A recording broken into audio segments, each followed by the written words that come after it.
దేవుడి నిమిత్తం నష్టపోతే దేవుడే ఇస్తాడు. ఇది నమ్మండి. ఇదే మనం నమ్మం. మనుషుల కోసమైనా నష్టపోతాం తప్ప మనం ఎవరి కోసం నష్టపోం. నిజం చెప్పండి, మనుషుల కోసం నష్టపోవండి.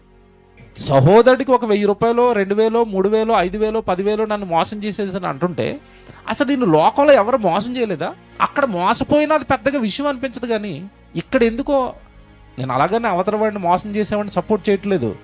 వాడు ఇంకా అంత ఆత్మీయతలోనికి రాలేదు. సహోదరుడి కష్టాన్ని దోచుకోకూడదు, సహోదరుడి కష్టం దేవుడికి మొరపెడతాదన్న స్థాయికి వాడు ఇంకా ఎదగలేదు. ఆ ఎదిగేంత వరకు భరించు, నువ్వు నష్టపోయినా బంధాన్ని మాత్రం పోగొట్టుకోకు. ఇది దేవుడు. ఎందుకంటే పరలోకంలో ఉండాలి కదా. ఇప్పుడు దేవుడి కష్టాన్ని ప్రజలందరూ కాజేస్తున్నారా లేదా చెప్పండి? సూర్యుడు దేవుడి కష్టమేనా?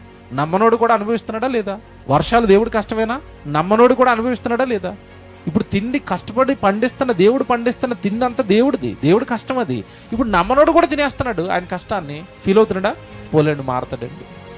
నీ తండ్రి పరిపూర్ణుడు గనుక మీరును ఇది పట్టుకోవాల్సింది. మీరు ఆయన ఎలాగైతే ఏమంటే ప్రతిదాన్ని సహించుకుంటాడో మీరు అలాగే సహించుకోవాలి.